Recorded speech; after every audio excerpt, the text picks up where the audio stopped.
My name is Maya Hart. I'm 43. And I learned the most dangerous kind of betrayal doesn't always start with lipstick on a collar or a suspicious late night text. Sometimes it starts with a sentence that sounds like a joke, a comment that lands like a feather, but leaves a bruise you don't notice until months later. If you're here for a clean story, good girl, bad guy, instant karma, you're going to hate this. Because in the beginning, I didn't think he was cruel. I thought he was hungry, and I confused hunger with love. I've been running construction crews for the last 15 years, the kind of work where your alarm goes off before the sun even considers showing up, the kind where your hands smell like dust and metal, and you learn to read people the way you read blueprints, quietly, carefully, looking for what they're trying to hide. I'm not flashy. I'm not the person taking mirror selfies in designer outfits. I'm the woman who's built half the commercial buildings in our county with a clipboard in one hand and a hard hat tucked under my arm. Simple life. Good money. And until him, I was fine with that. His name was Sebastian. And the first time I saw him, he was standing in the outdoor section of a garden center like the world had personally offended him. I was there picking up lumber and stain for a deck project. Nothing glamorous, just another weekend of making my house feel more like mine. That house mattered to me. I bought it 3 years before I met him. Every nail, every patch of paint, every repaired hinge felt like proof that I didn't need anyone to build a life. Then I saw him. He had this clean, sharp look, like he'd never had to crawl under a sink or haul bags of concrete. He was wearing a fitted shirt, hair styled like it had a personal trainer, and he was staring at paint samples like they'd committed a crime against his aesthetic. He caught me looking and lifted an eyebrow. "What?" he said.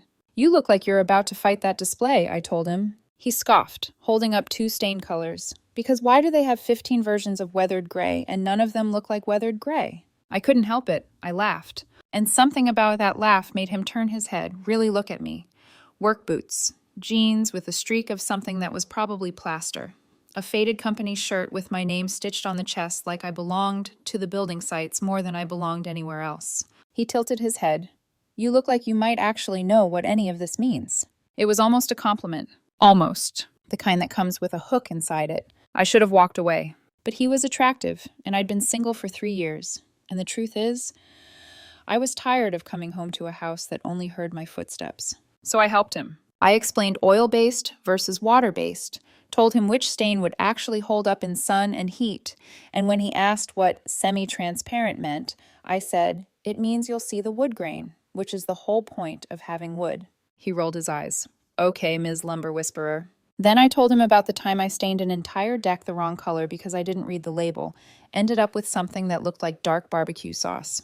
That got him to laugh. And once you make someone laugh, they start acting like they've known you longer than they have. We grabbed lunch that day. He talked about renovating his place, making it look like something out of a magazine. He had opinions about everything: lighting, floors, even the kind of doorknobs people should have. He spoke fast, like he was afraid silence might expose something. I liked his energy. Or, I liked what I thought was energy. We dated about 1.5 years before he started dropping hints about marriage. I proposed the idea first, because I'm not the type to wait around hoping a man decides I'm worth committing to.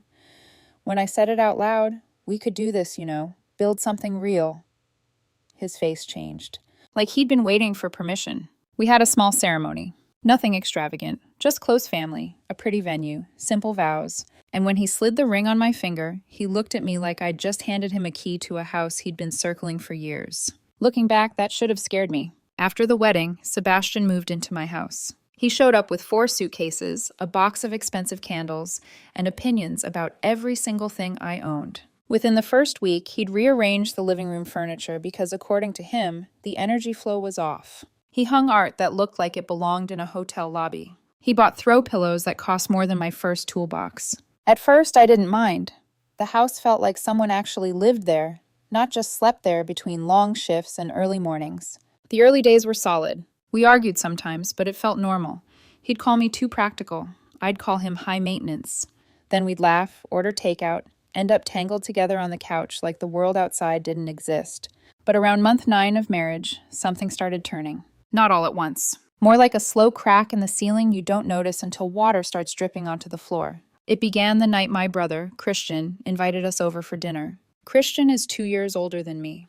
The kind of man who always wanted a steady life, steady job, steady marriage, steady future.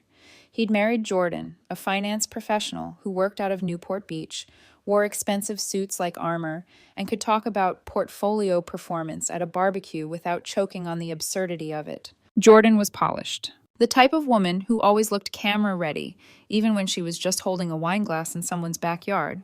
And Sebastian practically lit up around her. Not in an obvious way. In a way you could still explain away. He asked her questions, real questions, leaned forward, laughed at her jokes like they were comedy specials. Meanwhile, when I mentioned landing a new commercial contract, something big, something my crew had worked months to secure, Sebastian barely glanced up from his phone. "That's nice," he said. 2 words. Flat. Like my life was a background app he didn't bother opening. But the moment Jordan started talking about a deal she closed, Sebastian's eyes sharpened. His smile returned. I watched him like you watch a door that keeps creaking at night, trying to tell yourself it's just the house settling, even when you know it's not. On the drive home, Sebastian was quiet for 10 minutes. Then he said it, softly like a thoughtful observation. "Jordan really knows how to build something." I kept my eyes on the road. "Yeah, she's good at what she does." He tapped his fingers against the passenger door. "It's just different." "What is?" He turned to look at me, and I swear to God, his expression was almost disappointed. "Her world," he said. "It's bigger, more elevated." I felt something tighten in my chest, because I knew that tone. It wasn't admiration. It was comparison. And in that moment, without even saying it directly, he made it clear. He wasn't just watching Jordan. He was measuring me against her. And I was already losing. I didn't fight him that night. I didn't even argue. I told myself it was nothing. A passing comment. A harmless thought. But later, lying in bed next to him, I stared at the ceiling and realized something that made my stomach drop. Sebastian hadn't looked at me the way he looked at Jordan all evening. Not once. And that was the first red flag. The kind you don't recognize as a warning until it's already wrapped around your throat. I sat there for a second, engine still running, staring at Jordan's car like it might disappear if I blinked hard enough. It didn't. It sat there, sleek, expensive, unapologetic, parked in front of my house like it belonged. My first instinct wasn't anger. It was disbelief, because no matter how bad things had gotten between Sebastian and me, there was still a part of my brain that insisted he wouldn't be that stupid. Not with my brother's wife, not in my house. I shut the engine off. Didn't slam the door. Didn't rush. I grabbed my phone and slipped it into my hand, the way you do when you don't want anyone to notice you're already bracing for impact. The house was quiet when I stepped inside. Too quiet.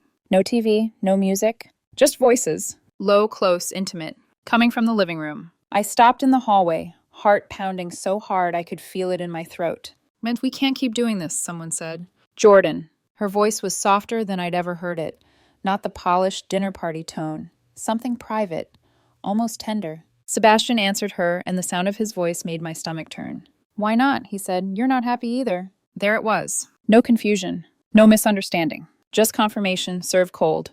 "This isn't fair to Christian," Jordan said.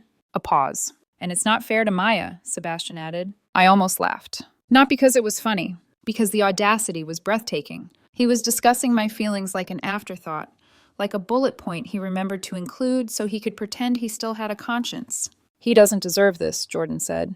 "And she does?" Sebastian replied, his voice light, casual, almost amused. "She's completely oblivious," Jordan said.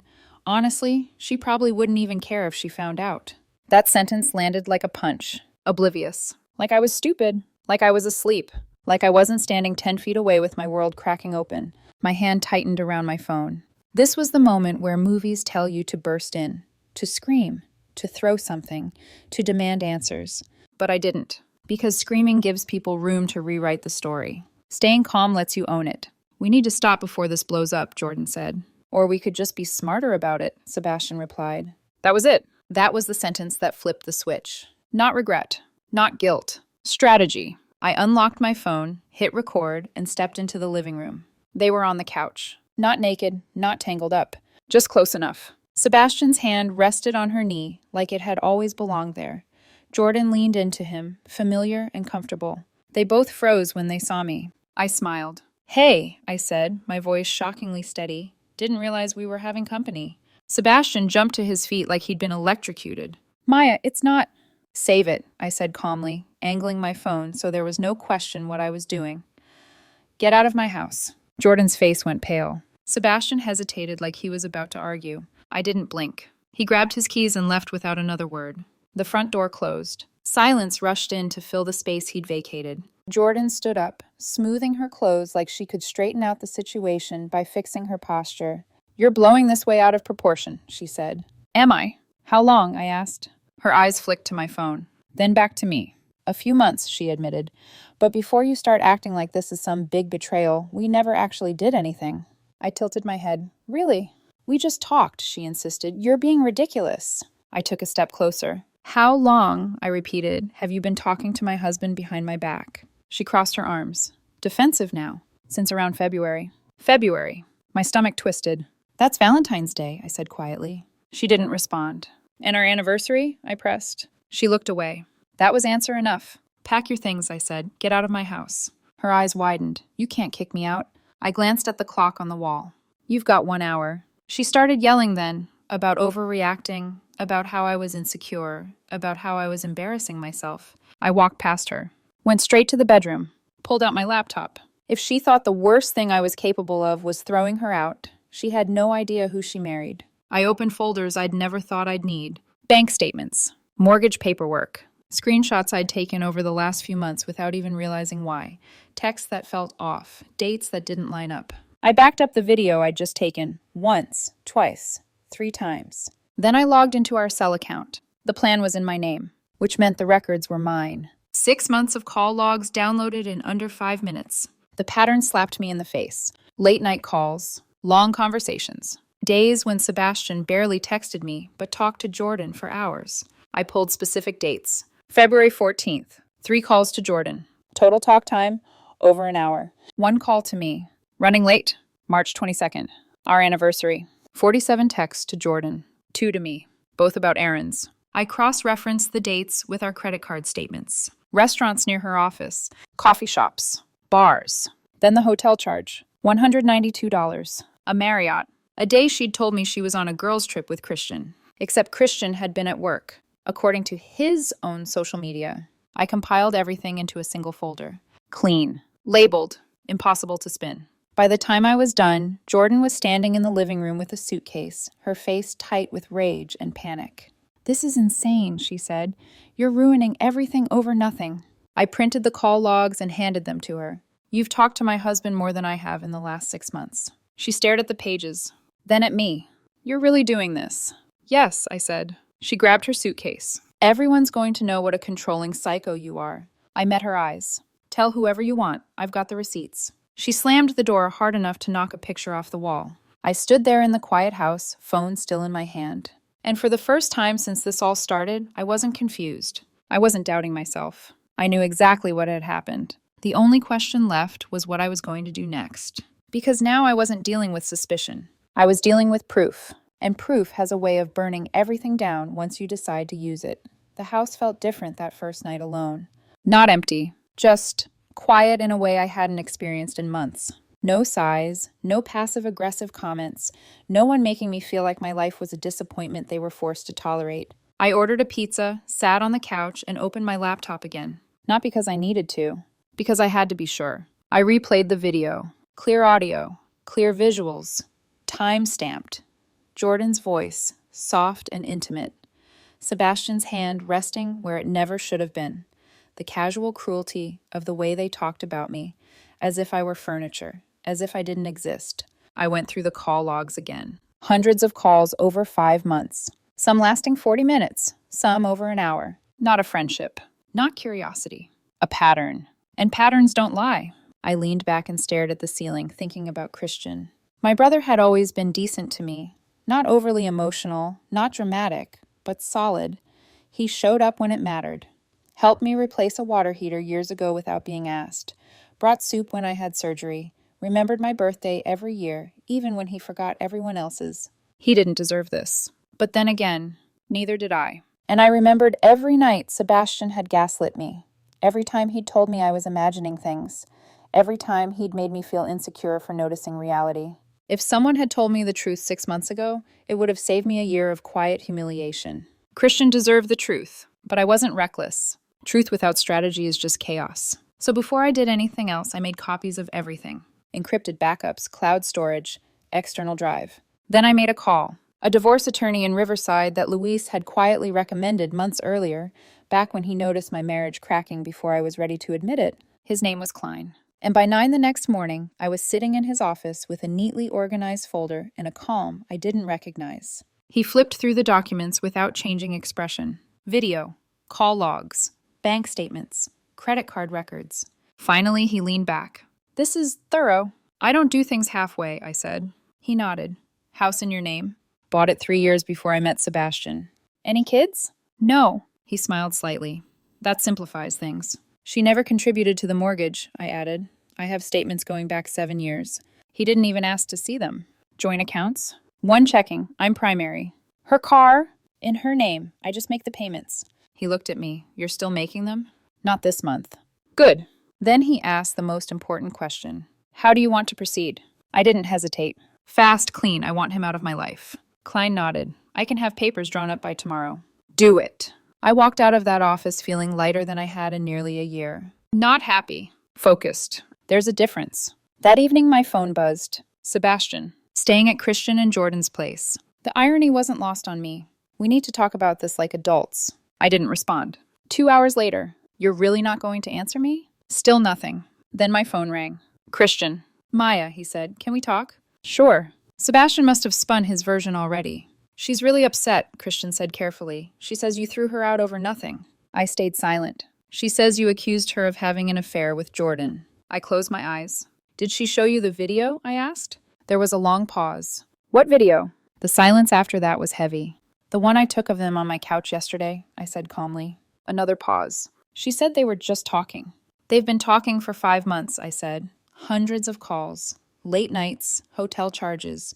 She talks to your wife more than she talks to me." Christian's voice dropped. "How do you know that?" "I have the call logs." Silence stretched again. "Is this real?" he asked. "Yes." He hung up without another word. I didn't chase him. Truth has a way of finding its footing on its own. 3 days passed. Sebastian texted constantly. Rage, pleading, threats, fake remorse. I didn't answer a single message. Then Klein called. "The papers are ready. Want her served?" "Yes." "Home address?" I gave him Christian's address. If the truth was going to land, it might as well land hard. But before the process server did his job, I did mine. I opened a new email. Attach the video. Attach the call logs. Attach the credit card statements. Attach the hotel receipt. I wrote one sentence. "Christian, Sebastian, and Jordan have been having an affair for at least 5 months. Here's the proof. You deserve to know." I stared at the screen for a long moment. Then I hit send. The fallout was immediate. 20 minutes later, my phone exploded. Sebastian calling. Declined. Jordan calling. Declined. Unknown number. Declined. Finally, Christian called again. His voice was shaking. "Maya, I'm looking at the video right now." I heard something break on the other end. "I'm so sorry," I said. He let out a sound that was half laugh, half sob. "She lied to my face," he said, "both of them.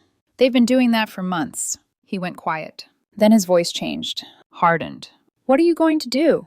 "I already filed for a divorce," I said. "She's getting served tomorrow." "Good," he said. We hung up shortly after. And for the first time since this began, I felt something close to relief. Not satisfaction, not revenge, just the quiet certainty that I'd done the right thing, even if it burned everything to the ground. That night, at nearly 10 p.m., there was pounding on my door. I looked through the window. Sebastian, alone, face twisted with rage. I opened the door, but didn't step aside. "You sent that to Christian," she yelled. He deserved to know. "It wasn't an affair," Sebastian screamed. "We never slept together." "You planned it," I said. "That's enough." "You destroyed my family." "No," I said calmly. "You did." She tried to push past me. I didn't move. "You're not coming in." "This is my house too." "No," I said. "It never was." Her face went white. "You filed," she whispered. "Yes." "You can't do this." "I already did." She screamed then, called me heartless, controlling, evil. I waited until she ran out of words. Then I said the truth. "You told me you regretted every day with me." She froze. "That was different." "No," I said, "it wasn't."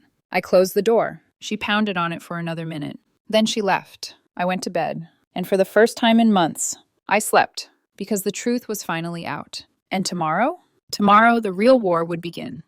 The divorce papers found Sebastian 2 days later. Klein told me the process server caught her at a coffee shop in Laguna Beach. Mid-morning, laptop open, pretending she still had a life that made sense. Apparently, she refused to take the envelope at first. Said she didn't accept it. The server calmly placed it on the table, announced what it was in front of witnesses, and walked away. Documented, clean, legal. Klein called me with the update while I was on site supervising a medical building in Corona. She didn't take it well, he said. I didn't expect her to. There was a pause on the line. She's hired David Kellerman. I snorted. Of course she did. Kellerman was expensive, aggressive, known for dragging things out until people either broke or ran out of money. Klein continued.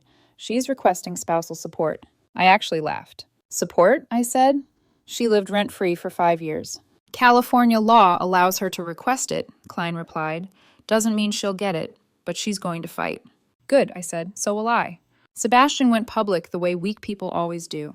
Facebook posts about emotional abuse, vague accusations about financial control, long paragraphs about how she'd been thrown out with no warning and silenced for years. She never mentioned the affair, never mentioned Jordan, never mentioned the call logs, the hotel charge, the video. She let other people fill in the blanks. Some of her friends rallied around her immediately, posting about toxic partners and invisible labor, twisting language into weapons. I didn't respond. Not once. I screenshot everything and sent it straight to Klein. Luis called me that night. Seen the Facebook circus? He asked. Yeah. You okay? I looked around my quiet house. My house. Honestly, I said, I feel better than I have in a year. He chuckled softly. You look better too. Like you're actually sleeping. I am. Good. Because this phase, he said, it's just noise. Court is where the truth lives. He was right. Christian filed for divorce a week later. I found out through him directly. They're done, he said flatly. I told her to pack and leave. I closed my eyes. I'm sorry. No, he said. Don't be. I wish I'd known sooner. His voice cracked. She looked me in the eye and lied, he said. Every day. I swallowed hard. I never wanted to be the one to blow up your life. You didn't, he said. You just turned the lights on. That sentence stayed with me. Around this time, someone unexpected entered my orbit. Kyle. He worked in permits and billing at the office. Quiet, competent, the kind of man who didn't talk just to hear himself speak. Luis mentioned him casually one afternoon. He's asked about you, Luis said. Just if you're okay. I brushed it off. I wasn't interested. Not yet. But a week later, I was dropping off signed contracts when Kyle stopped me near an empty conference room. Hey, Maya, he said. You got a second? Sure. He closed the door behind us. Not dramatically, just for privacy. I heard what happened, he said. I'm really sorry. Thanks. There was a beat of hesitation. Look, I don't want to overstep, he said carefully. But if you ever want coffee or lunch, no pressure, I'm around. Just someone neutral to talk to. I looked at him. Mid-30s, no flashy clothes, no performative charm. Just sincerity. I appreciate that, I said. Maybe once things settle. He smiled. Anytime. As I walked back to my truck, I realized something unsettling. I felt calm. Not flattered. Not tempted. Just seen. Sebastian, meanwhile, escalated. She showed up at one of my job sites without warning. Stormed past safety barriers like she owned the place. I walked her back to my truck before my crew could hear more than they already had. You need to drop this divorce, she said. No. I'll fight you on everything. Go ahead. I'll tell everyone what you really are. I looked at her. Really looked. I have documentation of everything, I said. If you want to play this game, I'll finish it. Her eyes widened. When did you become so cold? She asked. I didn't hesitate. Around the time you told me you regretted every day with me. Her voice softened suddenly. I didn't mean it like that. Yes, I said, you did. She reached for my arm. We can fix this. Start over. I stepped back. No. Her face crumpled. Why not? Because I don't love you anymore. That was the moment she broke. But I didn't stay to watch. I got in my truck and drove away. Court was brutal, efficient, unforgiving. Kellerman tried everything, claiming Sebastian had contributed emotionally, that I'd isolated her by working too much, that I controlled finances. Klein dismantled it piece by piece. Bank statements showed I paid everything. 5 years' worth. Her contributions? Roughly $8,000 total, mostly groceries and personal expenses. Credit card statements showed over $12,000 in clothing in 1 year alone. Another $4,000 in dining and entertainment. When Kellerman tried to deny the affair, Klein played the video in chambers. The judge, a woman in her 60s with steel gray hair, watched without blinking. Then she reviewed the call logs, the dates, the hotel charge. She looked at Sebastian's attorney. Your client wants spousal support, she said slowly. After living rent-free for 5 years? Kellerman attempted a recovery. Temporary support, Your Honor, while she transitions. The judge didn't raise her voice. Your client has a college degree and a job, she said. This request is denied. That was it. 4 months. Divorce granted. No support. Nothing. Walking out of that courthouse felt like stepping into oxygen after being underwater too long. Louise threw a small get-together that weekend. Nothing fancy, just food, a few people from work. Kyle was there. We talked easily. No tension. No history. Just conversation that didn't require armor. And for the first time in years, I felt like I could breathe. But I should have known. People like Sebastian don't disappear quietly. They just wait for the moment they think they can hurt you again. And that moment was coming. 6 months after the divorce was finalized, my life finally felt quiet. Not empty. Quiet. The good kind. The kind where you can hear your own thoughts without someone interrupting them with disappointment. The house looked different now. I'd repainted the living room a soft gray, stripped out every beige compromise Sebastian had insisted on. The couch was gone, the one I'd caught him and Jordan on. Donated without hesitation. Replaced with something comfortable, leather, mine. I rearranged the furniture the way I liked it. Hung photos that meant something to me. For the first time, the house didn't feel like a showroom or a battlefield. It felt like home. Kyle and I had been seeing each other slowly, intentionally. No rushing, no pressure, no grand declarations. Just dinners, conversations, comfortable silences. He never compared me to anyone. Never made my accomplishments feel like placeholders for something better. One night, while we were finishing painting the hallway, he stepped back and smiled. You look lighter, he said. I am. How long has it been now? 8 months. You hear from Sebastian? Not directly, I said. Louise mentioned she moved back in with her parents. Christian cut her off completely. Jordan, too. Kyle nodded. That sounds lonely. I shrugged. That's not my responsibility anymore. And I meant it. A few weeks later, Kyle and I went out to dinner. Nothing fancy. A steakhouse I liked in Marietta. Comfortable. Familiar. We were halfway through our meal when I felt it. That prickle on the back of your neck. The feeling of being watched. I looked up. And there she was. Sebastian. Standing just inside the entrance, eyes locked on our table. Christian was behind her, hand on her arm, already trying to pull her back. Too late. She marched toward us, like the restaurant was a stage built just for her breakdown. So this is it? She demanded. You've already replaced me? Kyle started to stand. I placed a hand on his arm. Don't. Sebastian turned to him, eyes blazing. Who are you? Someone who isn't having an affair with her sister-in-law, Kyle said calmly. The room went silent. Christian finally caught up and grabbed Sebastian's arm harder. Stop, he said. You're embarrassing yourself. She spun on him. You're taking her side? There are no sides, Christian snapped. Just consequences. People were staring now. Phones out. Forks paused midair. The manager appeared, voice tight with discomfort. Ma'am, I'm going to have to ask you to leave. Sebastian looked around, realization dawning too late. This is your fault, she whispered to me, voice cracking. I didn't respond. She turned and fled, Christian following behind with an apologetic glance over his shoulder. The manager comped our desserts. Kyle exhaled slowly. Well, that happened. I smiled faintly. She doesn't know how to exit a story unless she's slamming the door. Kyle laughed. I'd like to do this again, preferably without interruptions. Me too. Life settled after that. Realigned. Kyle and I built something healthy. Quiet mornings. Honest conversations. No scorekeeping. Christian texted occasionally. He was dating again. Healing.